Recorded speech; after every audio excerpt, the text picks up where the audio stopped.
या अल्लाह, या अल्लाह, या अल्लाह।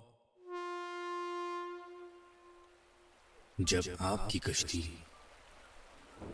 समुद्र की बेरहम मौजों में हिचकोले खा रही होती है,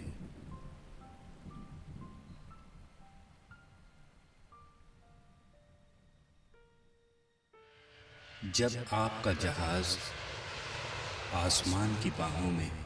परवाज़ कर रहा होता है,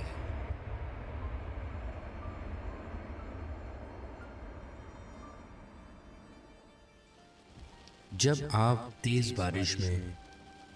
अनजान राहों में अपनी गाड़ी चला रहे होते हैं, या फिर कोई मरीज शदीद अलालत की हालत में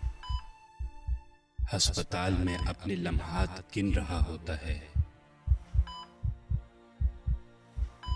जब कोई बेरोजगारी के आलम में इधर उधर अपने कागजात लेकर नौकरी की जुस्तजू में घूम रहा होता है, कर्ज, जिंदगी का कोई भी पहलू उठा लीजिए,